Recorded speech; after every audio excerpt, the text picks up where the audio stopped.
Ivory is often associated with purity and elegance. My guest today embodies those qualities. He's talented and gifted. As a songwriter, he's worked with Ed Sherran, Eric Bellinger, Little Dirk, Queen Naja, Beyonce, and more. As an artist, his star is rising, delivering hits like My Mind and Real from his project Before Ebony. There's more on the way from the Chicago native. Welcome to the show, Ivory Scott. How you doing today? I'm good. I'm good. I'm good. How about yourself? I'm doing well. If you had to fill in the blank with this sentence, life is, what would you say? Life is unpredictable Yeah. for Yeah. sure. And the hybrid soul with Kelly Kinkaid is your destination for R&B discovery. And we've been playing your song and rocking with you, but we wanted you to come to the show because we want to discover more about you. You're from Chicago and you're so talented and gifted. I'd love to know and tell your fans, how did your musical journey begin? It really like my musical journey began in Chicago. I taught myself how to play piano when I was 8 years old. Music has always kind of been like my escape from reality. It's always been, my happy place that I know I can go to get me, out of the environment that I was growing up in when I was a child. And, I fell in love with it because, no matter what I was going through, there was always a Mm-hmm. song for it. And transitioning to being an artist from a songwriter was always pivotal because I knew that there was going to come a time when I was needed as an artist. And I think that this is just the perfect time. But yeah, that's where it started in Chicago, grinding it out. I just fell in love with it. I fell in love with music. Yeah. So transit a songwriter and artist, you joined the ranks of other hit makers like Babyface, Sure. Neo, The Dream, Pharrell, and Eric Bellinger. That was always your plan. Yeah, it was always my vision. I remember watching like Neo, coming up and seeing like finding out all the songs that he was a part of and Hmm. see that he had the ability to be able to make great songs for himself as well. So I wanted to come in like that. I feel like I'm more of a behind the scenes like watcher. Like I like to see how movies were made. I like to see who the stunt man was. I like to see the people behind the scenes, because I think that those people are the people that are the real geniuses that get Hmm. forgotten about. I've always been infatuated with that. So like the Dream, Neo, I saw them doing it. I was like, man, I could do this. So I Yeah. just like carved out my plan to like basically take over the game as a songwriter first and develop myself as an artist. Because I think a lot of times like artists come out prematurely, before you're ready. And I feel like Hmm. being a songwriter has allowed me to be able to become a better artist, seeing what artists go through, seeing the hurdles and the different situations that they're put in, and being prepared for all those situations while, becoming a successful songwriter. I love it. And your resume is very diverse. Yeah. I would love like working with Ed Sheeran and Beyonce, then Tink, and you have Little Dirk. Yeah. When you started as a songwriter, were they just given to you? How did these relationships come about for you to work with these greats?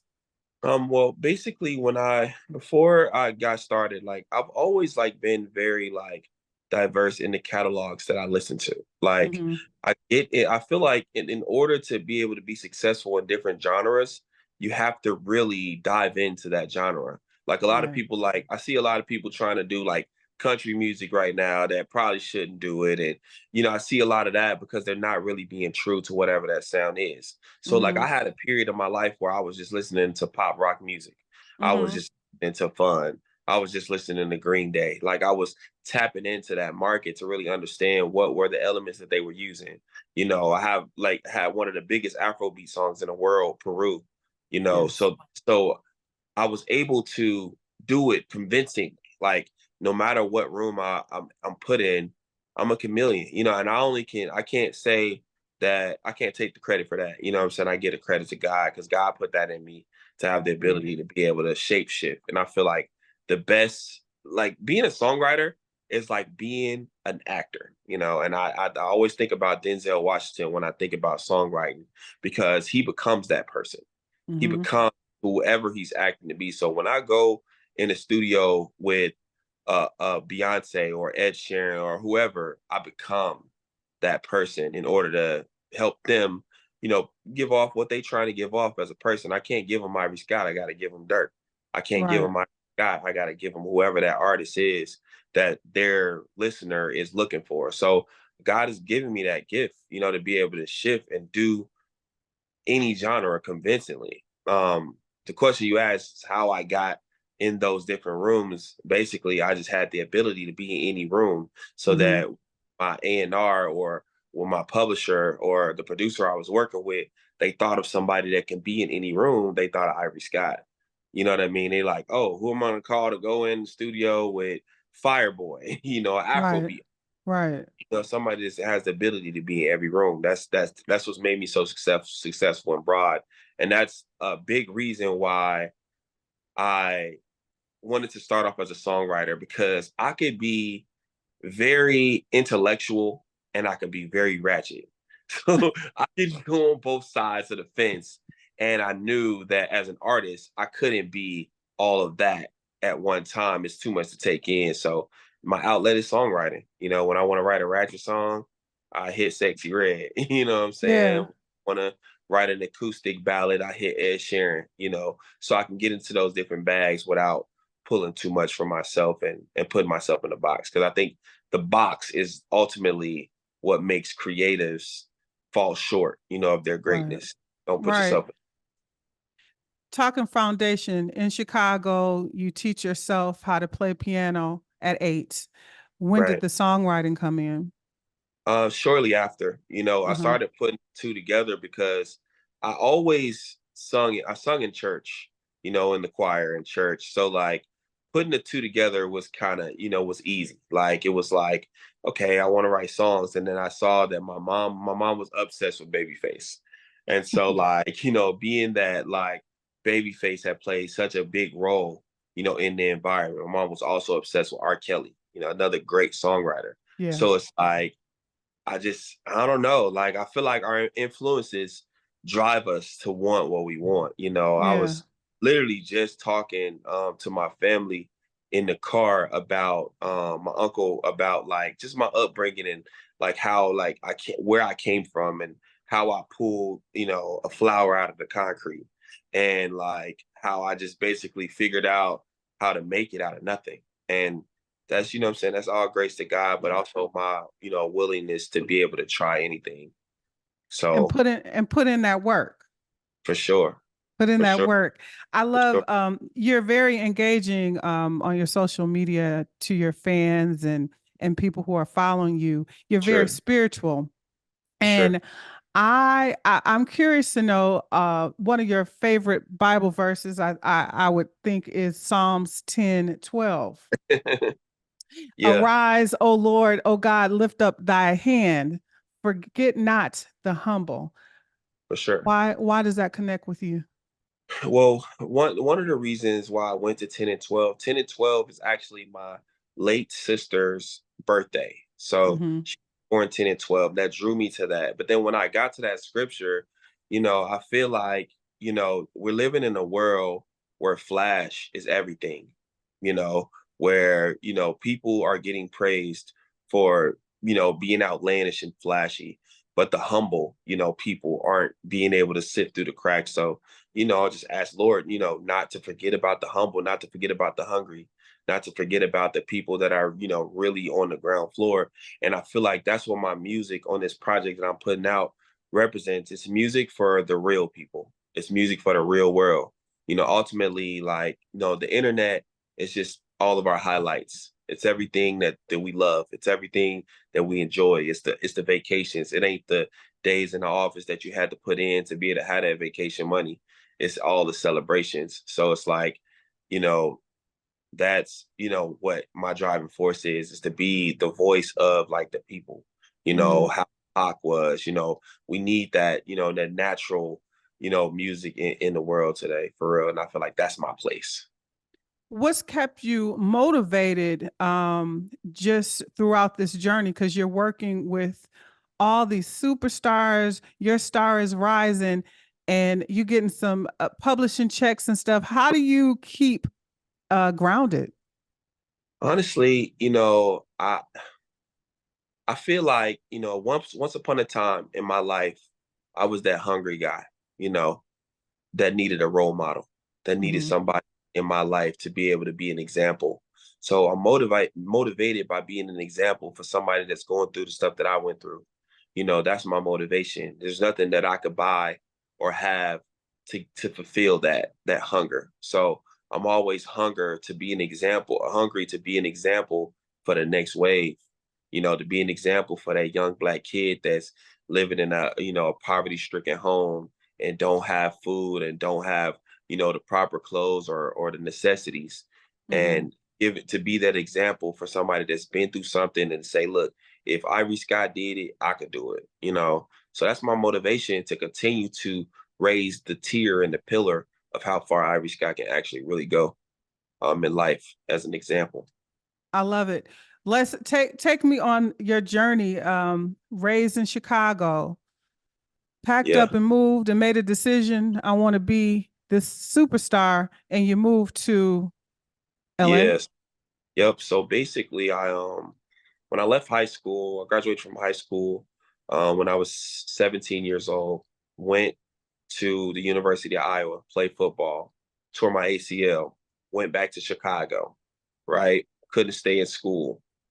Went back to Chicago. The violence was crazy out there.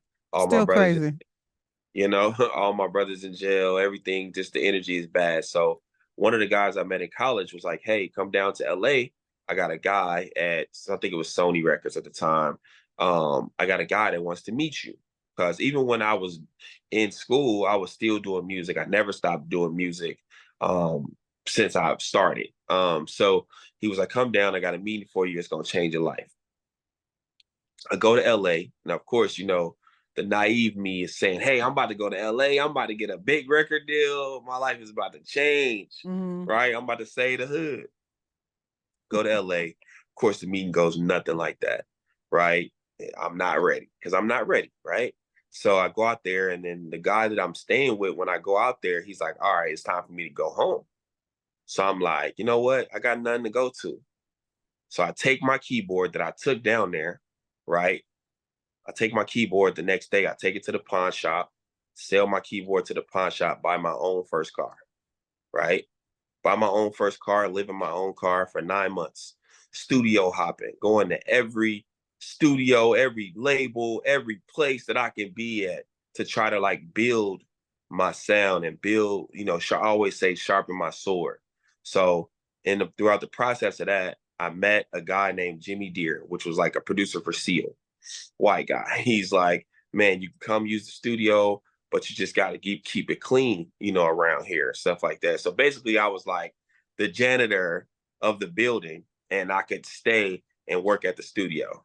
So I was living in my car, working at the studio, and building my craft, and then I finally came to Atlanta. Me and him came to Atlanta together, and that's where I met Ray Daniels. Wow, the legend Ray Daniels. Yeah, Ray Yes. Daniels. And so the crazy story, not to go too deep into it, but the crazy story about how me and Ray Daniels ended up meeting. The first time I met him, I was at a studio and I was just the engineer at the studio. And one of the artists, the person that I was recording, had Ray Daniels come to the studio to look at this artist. And I was just an engineer. So I'm there and he's listening to the artist and he's like, he's okay, blah, blah, blah, right? And so the guy that owned the studio was like, man, you should listen to Ivory Scott's music because Ivory Scott's cold. He's hard, man. He next. Played him some music. And Ray told me, he said that day, he told me, he said, Ray's Tehran, Rock City, like, his crazy, right? And he's like, you're the best songwriter that I've ever encountered. He said, and I got all these people. He said, you can be better than Neo, you can be better than all these people. He said, but you got to work on your hooks. Didn't sign me, right? So, a lot of times in life, we we would take that and be like, man, forget him, man. He don't know what he talking about. I'm ready, right? But instead, I went back to the drawing board. I started writing 10 songs a day, locking in every day, right? Mm-hmm. Met Ray Daniels again. It's another situation where um, his mom played bingo with Ray's mom. And so Ray's at a part, like a birthday party for his mom, and my boy Vail goes in there and he's like, man, you gotta check out my boy Ivory Scott. He's hard. He's like, oh, I know about that kid. Plays on the music, plays him 3 songs. The next day, I went to Ray's office. Ray wrote me a check for $20,000 that day. No contract, no nothing. Wrote me a check for $20,000. He said, give me a little bit of time. I'm gonna get you a publishing deal. Wow. Had no placements, nothing. People don't get publishing deals without placements. Right. So Ray ends up calling me like, I think like a week later. He's like, Mike Karen wants to meet you. Right? So we fly to LA. Boom. Now at this time, I'm doing construction. I'm not even like, I'm still doing music, but I'm not as heavy because now I've found a way to make a living, doing construction. I was trying to make 6 figures doing construction. I was helping build some of the high rises in Atlanta. That's how I really got into like building and stuff like that. But so at the time I had to downgrade my life to get back into music. So I go to LA, to make sure the story short, I'll go to LA, meet with Mike Karen, sit down with Mike Karen. Mike Karen, he's like, there's so many songwriters in the world that we can sign, that have placements, that have stuff going on, right? I love your music. You got a good sound, but why should I sign you? And I told Mike Karen, I said, because you got me here. And I've only been able to do music 5% of the time in my life. Imagine if I could do it 100% of the time. Mm. Wow. And from there on, Mike put me on text with Hitmaker, like a lot of, producers and stuff like that. And I was going crazy, doing 3 sessions a day and just building up my catalog. And the rest is, in God's hands. Praise him. Praise him. Sure. Ray Daniels, Mike Karen, they are just a few people in your community. Are there Sure. any other people who have helped build Ivory Scott, this artist, maybe from high school or even in elementary school as you continue to be where you are? Yeah, the crazy thing is that, one day there was this guy named Mark Pratt, and he had a studio in his basement of his house. Mm-hmm. And at school, there was he had like a workshop one day where he had a bunch of kids from the school. He was a teacher from the school, come to his house, go down to his studio and help make a song. So it was my first studio I ever saw. So I was like, this is my chance, right? So he somehow or another, he started letting me come to his house every day after school. Practically, he wasn't even there sometimes. His kids would let me in. I would just go downstairs and work until it was time, like 7 to 8 o'clock at night. Then I would go home, and every day I would do it. And that's really how I like started sharpening my sword and having the ability to be able to record myself. I tell people all the time, like I made the most money in my career during the pandemic because I had the ability to record myself. Nobody could go to the studio. Nobody could, work. So I was Mm-hmm. able to work. So when I was getting the calls, like, can you do this hook for this movie, Space Jam? Or can you do, I was able, when most people weren't. So, I had the ability to sharpen my sword. But, I feel like, a lot of times when I tell my story, because it's so in depth, um, there's so many pieces and pillars and cornerstones that have that God has put in my life to get me to the next step, to my destiny. So many people, I couldn't even name everybody that's played a role. Right. Mike and Ray Daniels, Hitmaker, of course, those are, the big, ones that I connected with. But there's been people that have let me sleep on their couch. There have been people that have given me money so I could feed myself. There's been people that have just given me the opportunity to create, that's helped me along the way. Mm-hmm. So it would be impossible, for me to, mention every one of them. But, God has had his hand on my life and sometimes he uses other people as vessels to, live out your story and live out your, destiny. I would love to know who are some of your musical influences across the board, all genres. Kanye West is definitely one of my, big influences, being from the same city and, practically growing up a block up the street from him. He was a legend in the city, for what he's done, not just for music, but for fashion, for Black entrepreneurship, a lot of things like that.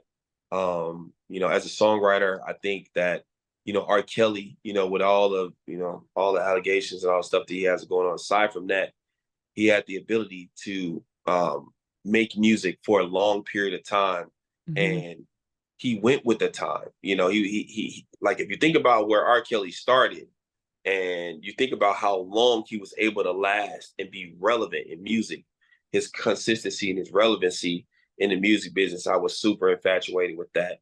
Yeah. I love the style of how Neo wrote songs, from a storyline, format and stuff like that. So, yeah, those are some of like my like big influences in the music business for sure. And growing up in church, what about gospel? Man, you know what?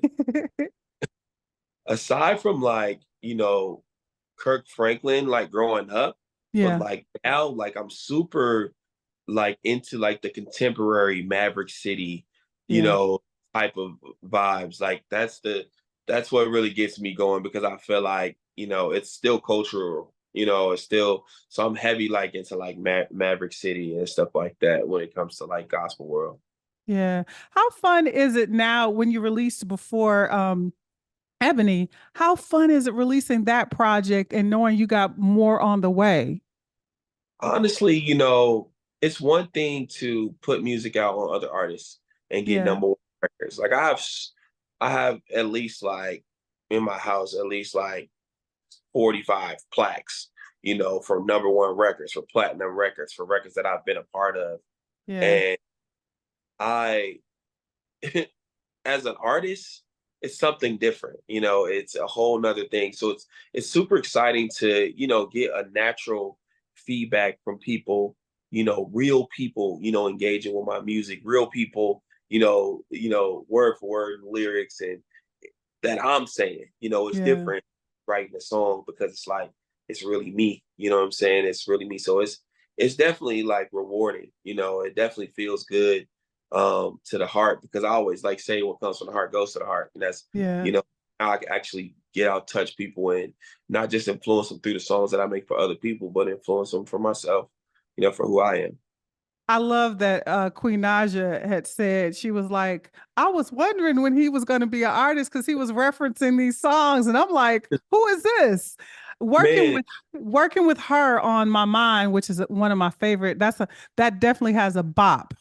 for sure. How was it working with her for this song? Because you've worked with her on her Yeah, project, but her how project. is it working with her? Because she's another Midwest native from Yeah, Michigan. her Uh, permission. Tell me about that experience with working with her. Queen is so sweet, and she like since the first day working with her, Jeff Vaughn from Capitol put us on a call together, and we were working on her project, and she just was, amazing. You know what I'm saying? Amazing woman, first off, and so like I always knew, like she always be like, Ivory, when are you putting your project out? When you along with a lot of other artists that I work with, which was kind of like a part of my push to be ready, because when you start making money in the music business, it's like, do I really want to put all my business out there and be outside and people noticing me and stuff like that? I can just make money like this. But a lot of like my industry peers pushed me, but she was one of the big ones that kind of was like, you got to do it. The world needs an Ivory Scott. And Yeah. so like, me and Hitmaker was working on the album, and we did my mind in Miami, and we did it. And I was just like, man, I gotta get somebody hard on it. And I text Queen, and I was like, Queen, I need you on this one. She was like, I told you. She's like, let me know when you're ready. So I fly back to Atlanta, book the studio. She pulls up, we do her verse, and the rest is just like what you see. You know what I'm saying? It was so effortless. And she just, like we kindred spirits for sure. She's Yeah. she's she's a great woman and very talented, and has the ability to be an even bigger star. I don't even think she has enough flowers yet in her career for sure. But amazing. We made a vibe. Yeah. Working with Eric Bellinger, I feel like he's a kindred spirit because his Sure. journey is similar to yours. Tell me how that was, those two brilliant minds in the studio doing just like me. That's my brother. Like that's my brother. Me and Eric have done so much work together because I met Eric through Hitmaker. So like we were having this camp. I think we were like in Malibu or something like that, where we had like this house and we were just working for other people. Like we were like writing songs for Chris Brown or something like that. And we did just like me. And when we did just like me, and I came out the booth and after doing my part, Hitmaker and Eric Bellinger was like, "This your record." Now, mind you, this is long before I even was like thinking about like being an artist. That record is probably like 4 years old. Wow. So it's like, we knew, but they knew at that time. They saw it in me before I was even ready to do it myself. So, Eric is like, brother, man, like that's my brother. Like, you know what I'm saying? So we definitely like locked in for life. Very But it much was good people. for sure. So let's see this project before Ebony. I want to talk about your hit song "Real." Um, I love the hook. God, don't give me what I want, give me what I need. I Sure. got to be careful where I plant my seeds. Sure. Writing this song. Please Yeah. take me to the day you started. You got that pen and that paper, and you started writing "Real." What was Man, going on? I was in Miami. This is so crazy because I was in Miami and we were working on the album and it was a day where I think Hit had to do something. So he wasn't at the studio. It was just me, Mike Woods, which is a great producer from Rice and Peas. We were in the studio and he was going through beats. And just going through it. He went past the beat for real. And I was just like, hold on, go back 5 beats, right? Mm-hmm. Like 5 beats. He goes back 5 beats and it's the beat for real. I'll pull that up. I promise you, I can't make this up. I go in the booth and I was just like, the first thing I said was, God, don't give me what I want. Give me what I Mm. need. Because I have been feeling that so much because I feel like we all, have that struggle in our life, whether it's a relationship, whether it's whatever, food, whatever, you know, sometimes we have to check ourselves and say, you know what, God, I know I might want this flashy thing, but give me what I need. I might want this girl that has all these things and all these things that I can see with my eyes, but I got to be careful where I plant all my seeds. So, like, when I did this song, it felt so true to who I was. Like, you know how you do something and you just like, that's Ivory Scott. When I did that song, this is before any of the accolades, any of the streams, anybody ever knowing this song. I knew that that song was the. I'm such a like a broad, interesting person. It's hard to bottle me up, into one song. But I feel like where my mindset is and who I am as a man, that song represents heavy, and I feel like when you do something that's like true to yourself, it's gonna be out of here. You know what I'm saying? Because people connect with that real shit. You know what I'm saying? Like, and I knew, like, even like a lot of people, you know what I'm saying, not to put no names or nothing on it, but like a lot of people was like telling me not to put that record on the project. What? Like, that's not it, bro. That's not it. Nah, that ain't. And I knew, I felt it in my heart. I was like, this the one. Like, this the one. This the one. And for it to be a record that I was on by myself for new artists, like, and then to do what it did, you know what I'm saying? It's an amazing a blessing because it's like I love putting out music that I can really stand behind and that I really mean. And I really meant what I said when I said it. I really want that. I really desire that from God, to give me what I want and not what I need. You know what I'm Yeah. saying? I want give me what I need for real. It's a testimony song. For sure. Yeah, Testimony I song. still bump sometimes when I just recite the lyrics. Like I did a performance, a Pandora performance for Sirius XM. And when I did that song, I just get chills, Mhm. because actually like, it's really like a prayer, honestly. You know, it's really like a prayer on a song. And it's like, we all need that, man. We need something real in our life because we living in a very filtered world where nothing is organic, nothing is real, everything is a facade, nothing is growing out of the ground, everything's fake. So it's Yeah. like we something, organic and real in our life because that's the truth, man. When you laying down and you don't feel good, those people that you could call for real, or when you down bad and you feel like, you know, all that flashy shit don't matter. You Yeah. real in your life, and we all do. No matter Yes. what, we all need something real. Yes. So Ivory, we have before Ebony, we have you working and collaborating with artists. When is the full project coming? What's on the horizon for Ivory Scott? Well, the next single is coming, produced by Troy Taylor. That's the next single that's coming. And then we're dropping the project first, like during the summer. So like I've literally just turned in the project yesterday to get it mixed and mastered. That's So wonderful. That's wonderful. it's gonna be amazing. Question: you are working with legendary people, superstars like yourself. What has been your goosebump moment to date? Mm. Probably when we got Ed Sherran on Peru. Because like Ed Sheeran has been like, dude, I love Ed Sheeran. Like he's an Mm-hmm. amazing artist. Like, he like what he does as a songwriter, I just always have connected with so much. And so Mm-hmm. like when I got the call, when Happy called me from Empire and Ghazi, and he said, "You're never gonna guess who's getting on Farouk." And he was like, Ed Sheeran. And I was just like, and it dropped on Christmas Day. Yes. And that's with So Fireboy, with Fireboy. yeah, Yes. that was definitely a chill bump, situation for me for sure. I mean, Yes. I had a billboard in Times Square, like like it's been a lot of moments like that, for me, that I've really felt, and I feel like I don't know, man. To say we just getting started is scary. Oh yeah. Oh yeah. Um, Final words. Any motivational words to an artist, a producer, songwriter out there that needs to get real with themselves? What would you like to tell them? Get the nose out the way, you know.